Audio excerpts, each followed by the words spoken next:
pagi teman-teman, kita berjumpa lagi ya dalam video pembelajaran online masih tentang kompetensi BIS HR Management ya. Dalam video kali ini kita akan bicara mengenai kompetensi BIS Performance Management. Ya, dalam video sebelumnya kita sudah bicara mengenai kompetensi BIS Recruitment, kompetensi BIS Career Planning, dan kompetensi BIS Training and Development. Nah ini sesi yang terakhir ya, jadi mengenai kompetensi BIS Performance Management. Jadi memang ketika kita melakukan penilaian kinerja itu mas ya, performance appraisal itu sebaiknya memang kita punya dua elemen mas. Elemen result yang diterjemahkan menjadi KPI namanya, dan elemen berlaku atau kompetensi. Ya, elemen kompetensi. Jadi bobotnya biasanya 40-60 mas. Ya. Ini tergantung perusahaan Anda sih ya. Ada beberapa perusahaan yang ngasih bobot 50-50. Ada yang mungkin bahkan dibalik ya, kompetensinya 60, KPI-nya 40. Kalau saya, yang sering saya gunakan seperti ini mas ya, KPI-nya 60, kompetensinya 40.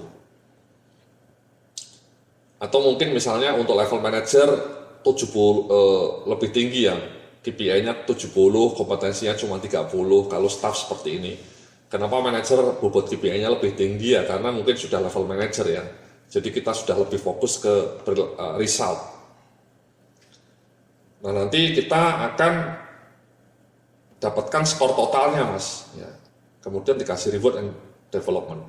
Ya. Nah mari coba kita bahas. Kita akan bahas lebih fokus ke kompetensinya ini mas ya. Ke aspek kompetensinya ya. Karena kita bicara di sini dalam video ini kita bicara mengenai kompetensi BIS HR. Ya. Tapi baiklah kita bahas dua-duanya mas ya. Jadi elemen pertama ini namanya KPI mas ya. Ini saya mau ngasih contoh ya, KPI untuk HR Manager. Ya, langsung saja. Kenapa? Karena nanti dalam video yang tentang topik penilaian kinerja berbasis KPI saya menjelaskan dengan lebih detail mas ya. Cara menyusun tabel seperti ini. Ya, ini namanya tabel KPI mas. Nanti dalam video, sekali lagi dalam video yang berjudul penilaian kinerja berbasis KPI, kita akan belajar lebih detail bagaimana menyusun KPI, bagaimana menghitung skor KPI, dan bagaimana menghitung skor akhir. Ya. Ini saya ngasih contoh saja ini mas. Ya, ini ada KPI-nya, ada 1, 2, 3, 4, 5, 6, 7, 8 KPI. Ya. Setelah dilihat akhir tahun realisasinya ada yang sesuai target, ada yang meleset dari target. Ya misalnya contoh satu deh ya, ini ya, jumlah kebutuhan pegawai baru yang dapat dipenuhi dengan tepat waktu, targetnya 100% tepat waktu, 45 hari ya, tepat waktunya, artinya realisasinya cuma 90% mas. Ya, jadi skornya cuma 90. Sebaliknya, skor kinerja karyawan baru setelah 3 bulan masa percobaan targetnya 80. Ternyata setelah dievaluasi 82, jadi atas target. Dan seterusnya mas. Ya ini 15 ini dari mana? 103 kali bobot mas. Ini 14 ini dari mana? 90 kali 15%. Ini persentase nih, bobotnya persentase. Ini dari mana? 13, 88 kali 15%. Nilai 92. Ya. Nah elemen kedua inilah yang namanya kompetensi mas ya. Ya ini kompetensinya skalanya 1 sampai 5. Ini tabelnya seperti ini. Atasannya suruh menilai. Ini yang mungkin biasanya di banyak perusahaan punya mas ya. Nah kalau Anda ingin skala yang lebih detail, jangan lupa kita sudah punya kamusnya. Ya misalnya untuk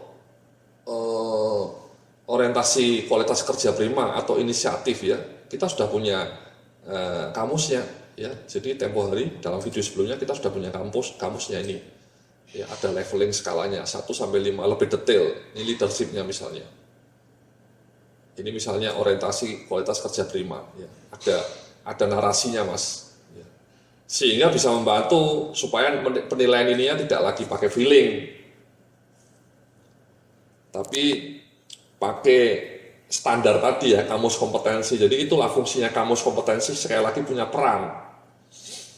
Ya, jadi nilainya 4, levelnya 4 itu skala master gitu ya. Kalau di sini kamus kompetensi memuat itu kecakapan lanjutan, kecakapan ahli. Ya, kalau 3 standar. Ya sama ya. Di sini bilangnya baik dan baik sekali. Anda kasih nilai itu Mas ya di sini ya, misalnya 4 atau 3, 4 dan seterusnya. Atasannya yang menilai Mas, ya. Jadi berapa? Nah ini Mas, ini namanya elemen kedua, elemen kompetensi. Ya.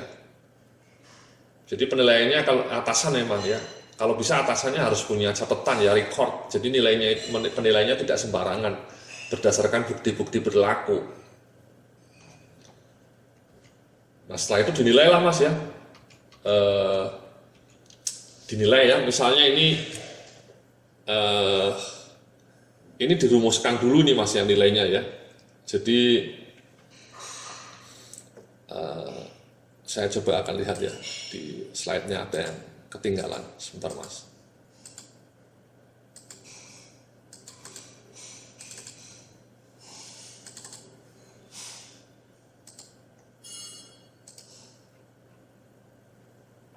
Nah, ini saya copy paste dulu Mas.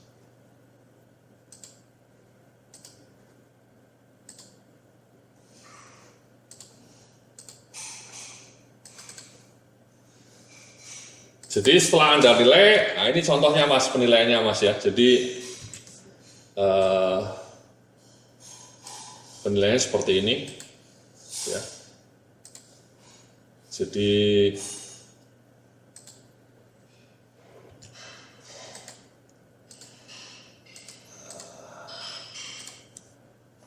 by the way, Anda bisa ke website saya ya, ini Raja Presentasi ya. Anda bisa kalau ingin mendapatkan slide-slide presentasi yang lengkap mengenai manajemen SDM, Anda bisa berkunjung ke website saya. Ini website saya juga Mas, ya, Raja Presentasi ini ya.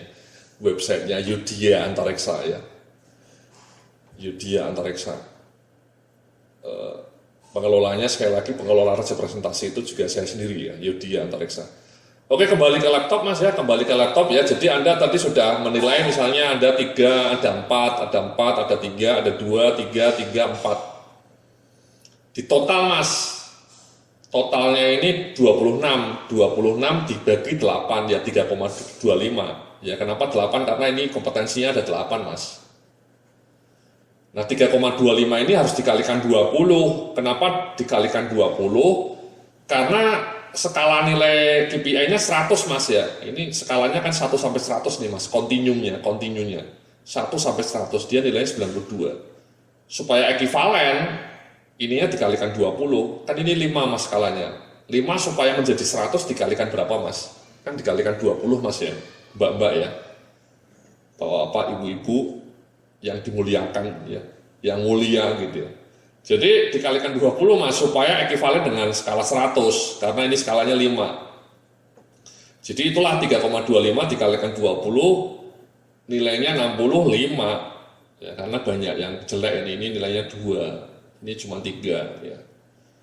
Nah sudah 65-nya itu kemudian digabung Mas ya. Nilai akhir kompetensinya 65, nilai akhir KPI-nya 92. Bobotnya 40%, KPI-nya 60%. Jadi 65 kali 40% ditambah 92 kali 60%. Nilainya 81,5 Mas.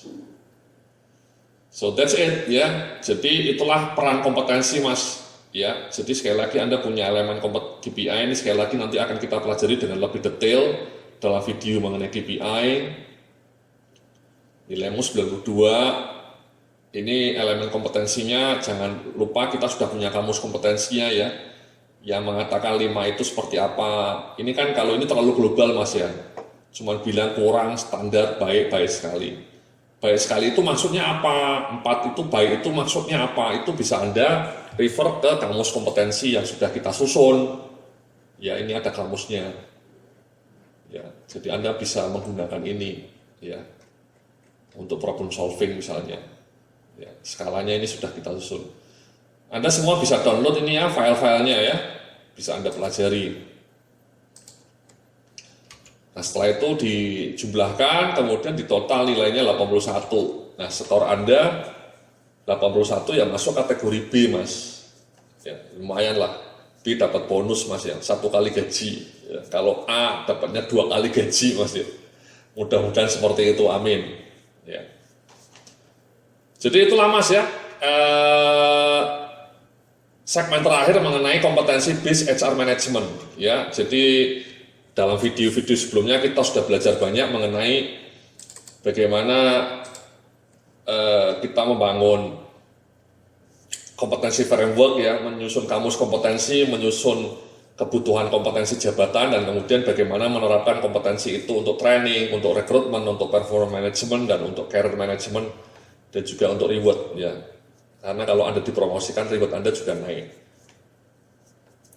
Jadi seperti itu, mudah-mudahan apa yang saya sampaikan bermanfaat ya bagi Anda, bagi pengembangan SDM di kantor Anda, sehingga kinerja SDM di kantor Anda menjadi lebih cetar membahana mas, lebih top marko top, jos marko jos, dan pada gilirannya bisnis atau kantor Anda kinerjanya juga menjadi lebih cemerlang. Oke, terima kasih. Dengan saya Yodi Antareksa, sampai jumpa dalam video-video dengan topik berikutnya. Salam sukses, penuh kemuliaan.